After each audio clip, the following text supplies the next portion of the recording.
muri yo baruye ingabo za Afurika zishinjwa gutera inda abagore b'abanyekongo, gusambana hagati yazo ndetse no gutakaza zikajya kwinezeza mu tubari. Amakuru avuga ko hari umwe mu basirikare uheruka kwishyura umwe mu bagore b'abanyekongo 26,000 by'amarandi yo kwita ku mwana babyaranye yirinda ko yamujyana imbere y'amategeko. Andi makuru akavuga ko hari abasirikare b'abakobwa b'Abanyafurika y'Epfo baheruka kurwanira imbere y'ababakuriye bapfa umusirikare mugenzi wabo ku rwego rwa ofisiye. Igisirikare cyo muri Afurika y'Epfo biciye ku muvugizi wacyo Sifiwe Dlamini cyemeza ko mu basirikare bacyo bari muri Kongo hari imyitwarire mibi gusa, agitanga umuburo ko kitazihanganira iyo myitwarire mibi. Isandi Africa bifite ingabo muri Kongo kuva mu mwaka ushize aho zoherejwe mu gwashya imitwe irimo wa M23. Umwaka ushize abasirikare 8 bayo birukanwe mu butumwa barimo muri Kivu y'Amajyaruguru bazira imyitwarire mibi irimo ubusambanyi ndetse n'ubusinzi.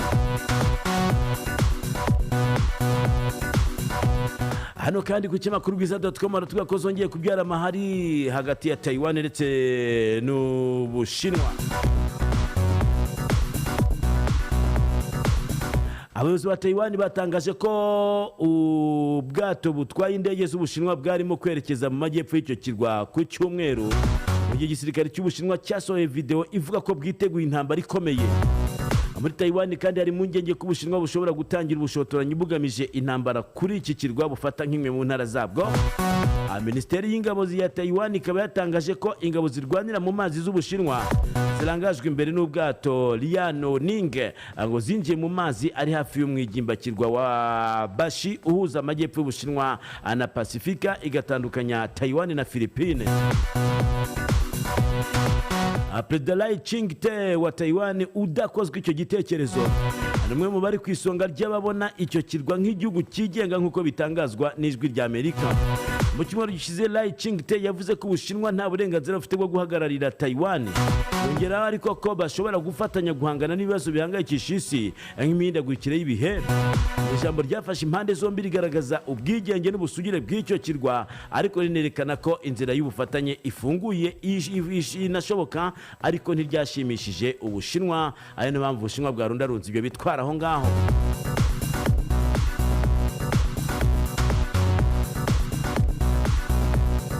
Aya ni amakuru yasohotse mu itangazamakuru bitandukanye.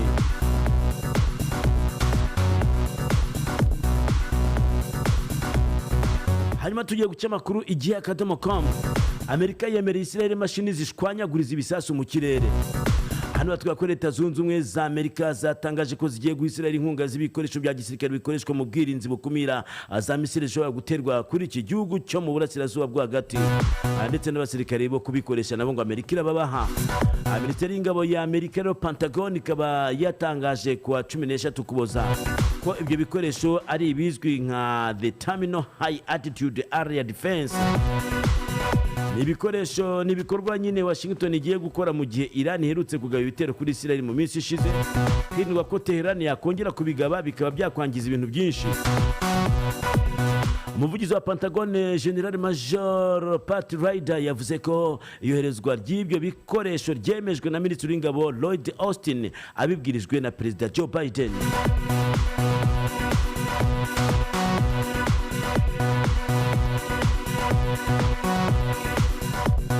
Amahirwe ya Trump yo gutsinda amatora ngo yiyongereye. Amakusanya bitekerezo hirya no hino muri Leta Zunze Ubumwe za Amerika akomeje kwerekana ko amahirwe ya Donald Trump yo gutsinda amatora akomeje kwiyongera. Anubwo muri rusange akiri inyuma ya Kamala Harris bazaba bahanganye mu matora buri minsi barirwa ku ntoki.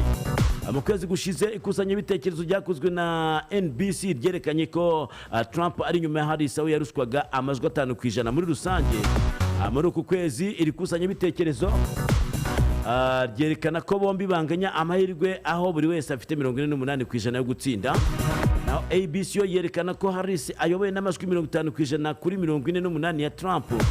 Cyakora mu kwezi gushize Harris yari ayoboye n'amajwi 52% kuri 46 ya Trump.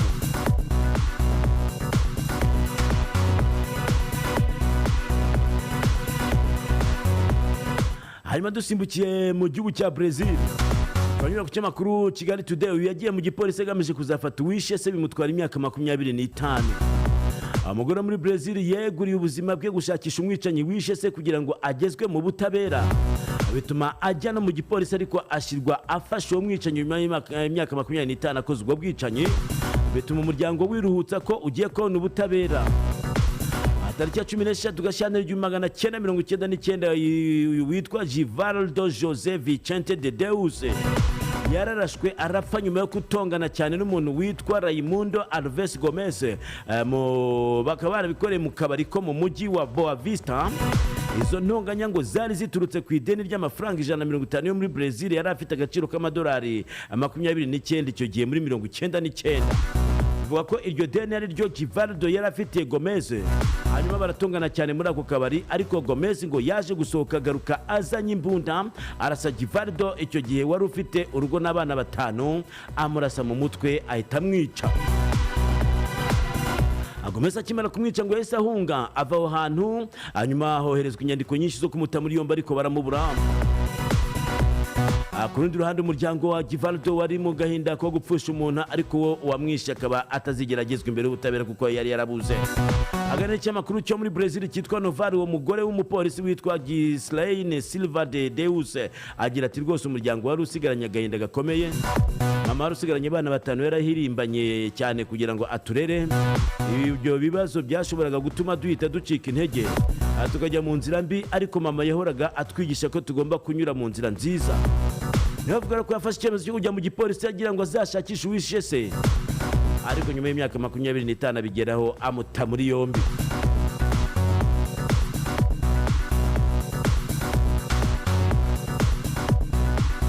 Aya n'amakuru yasohotse mu bitangazamakuru bitandukanye.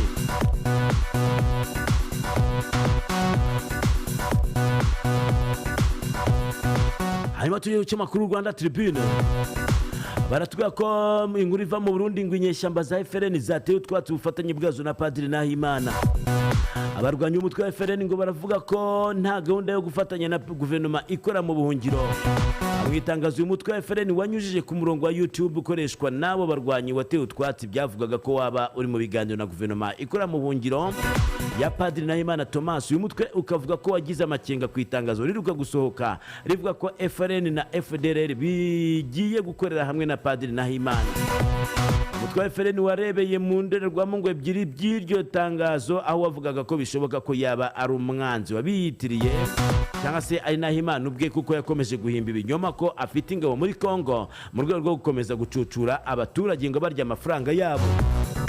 Inyeshyamba zikavuga ko nta n'ubufatanye zigera na FDLR ndetse na Padiri Nahimana, ko umurongo zatangiye kuva kera ngo zikiwuhagazeho. Simbiya ucyemakuru Rwanda Tribune. Agusaba twya ko uyu mutwe wa CNRD FRN ugizwe n'abari abarwanyi ba FDLR babarizwaga muri diviziyo y'amajyepfo, ukaba ngo warayoborwaga na General Hamada nk'uko hano babitubwira, waje kwiyomora kuri uwo mutwe.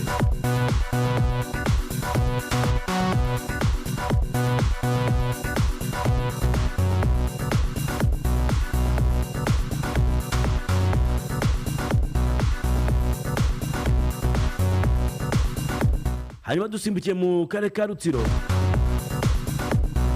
ahubwo tugeze ku cyamakuru imvaho nshya. Baratubwira ko uyu akurikiranweho gutema inka y'umuturanyi we. Ntibatekereza Stefano w'imyaka 40 afungiye kuri sitasiyo ya RIB ya Ruhango, akurikiranweho gutema inka y'umuturanyi we Nduhirabandi Samson w'imyaka 72. Ntibatekereza Stefano ni wo mu mudugudu wa Mubiriza, akagari ka Kavu, umurenge wa Ruhango, akarere ka Rutsiro. Rero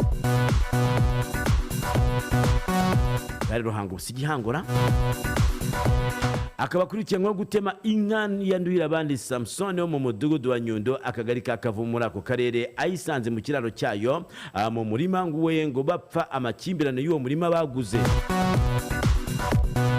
Umunyamabanga nshingwabikorwa w'uwo murenge rero Basangwa Bugabo Sylvestre akaba yabwiye ikinyamakuru imvaho nshya ko iby'uyu murima biri mu nkiko, kuko ubwo Nduhirabandi Samson usanzwe ufite abagore 2, umukuru afite uburwayi bwo mu mutwe, yagurishije uwo murima we. Ntibatekereza Stefano ariko abana be bakavuga ko nyina atasinye bitewe n'ubwo burwayi, n'ubwo amafaranga se yayafashe, banafite impungenge ko amafaranga yivuyemo yahawe umugore wa kabiri.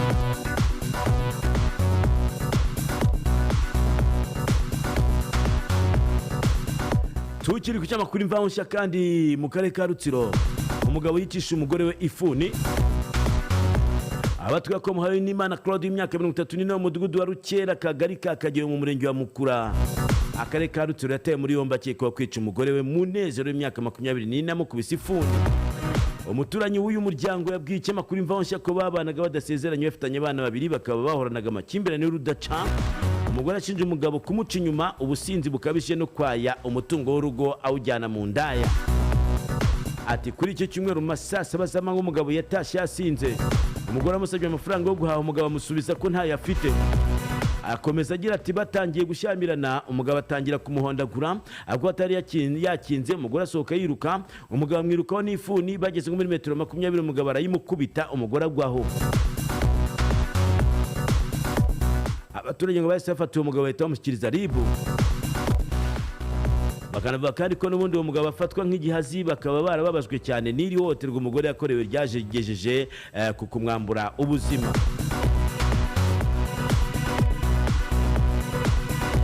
Urajya w'ikinyamakuru imvaho nshya anaje kitujyane twa Kimonyi mu karere ka Musanze hatoraga umurambo agacigwa ko yishwe n'indaya. Mu murenge wa Kimonyi mu karere ka Buramira mu mudugudu wa Kabaya hasanzwe umurambo bigakeka ko yabarishwe n'indaya. Uwo mugabo wa Sebuyuki uwo murambo wa Sebuyuki uri mu kigero cy'imyaka 22 wakoraga umwuga wo kumena amabuye wasanzwe mu rugo rw'umugore witwa Petronila Nyirabagenzi. Bikavuga ko aba bombi biriwe basangira ku munsi w'ejo bundi hashize ku itariki ya 16 Ukwakira. Bukero nibwo basanze umurambo wa Sebuyuki ku muryango w'uyu mugore. Iyi nkuru anayikurikirana kuri TV1.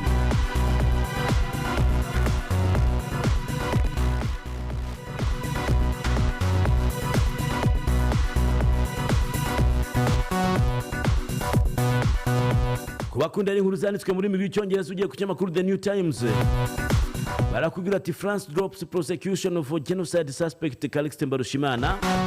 Aho bavuga ko uyu mugabo ukekwaho uruhare muri genocide yakorewe abatutsi Calixte Mbarushimana ubutabera bw'u France bwahagaritse ibyo kumukurikirana aho urukiko rwavuze ko nta bimenyetso bifatika byatuma akomeza gukurikiranwa. Urajya ku cyamakuru The New Times. Hanyuma kandi ugiye ku cyamakuru kibondo.com nacyo kiragira kiti Palestinian Education Faces Major Challenges 1 after Gaza War. Aba ko muri ntara ya Palestina rero ngo bikomeje kugorana cyane bijyanye n'uburezi. Ngo biri guhura n'ubazo bukomeye cyane nyuma y'umwaka wose hatangiye intambara muri Gaza. Ako bikumvikana ko mu gihe cy'intambara uburezi byanze bikunze buradindira. Hanyuma kandi ya cyamakuru The Giant of Africa barakubwira ngo Kenya to deploy additional police officers to Haiti following gang violence. Bako igihugu cya Kenya kigiye kongera umubare w'abapolisi gifite mu gihugu cya Haiti. Byibuke ko aba bagiye mu rwego rwo guhashya amabandi yigaruye kiriya gihugu cya Haiti. Bakaba barasanzwe bafite 600 ariko mu mishyikirano yavuye hagati y'abayobozi ba Haiti ndetse n'abakenya muri cyumweru gishize mu nama yabereye i Nairobi. Yaremejwe ko abasirikari n'abapolisi ba Kenya bagiye kongerwa kugira ngo barusheho guhashya zibari abagizi ba nabi.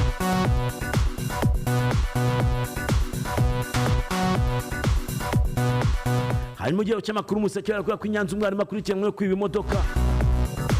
Hano umwarimu wigisha mu ishuri ry'ababyeyi rya Espanya muri mu murenge wa Busasamana mu karere ka Nyanza wataye muri yombi akekwaho ubujura bw'imodoka. Bakaba bavuga ko hashize ibyumweru 2 Gatara ya Marcel wigishaga mu ishuri ry'ababyeyi rya Espanya ataye muri yombi. Bamwe mu bakoranaga nawe babwiye icyamakuru musege kuri ya mwarimu yarafite indangamuntu maze arayita biba ngombwa ko ashaka indi.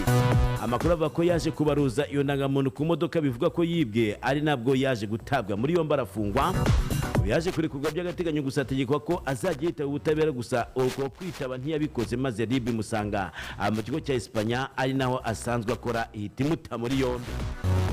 Muzakarere ka Nyanza na Zinda Erasme yabwiye amakuru musige ko inzego z'ubugenzacyaha muri Nyanza zidafite uriya mwarimu gusa ataboneka ku kazi. Agira ati turakomeza gushakisha amakuru dukurikirane kereka niba yarataye muri yombi n'ubugenzacyaha bwo mu kandi karere butari ubw'Inyanza. Hari amakuru avuga ko uriya mwarimu yaba yarataye muri yombi na RIB ikora mu mujyi wa Kigali. Yaho cyamakuru museke.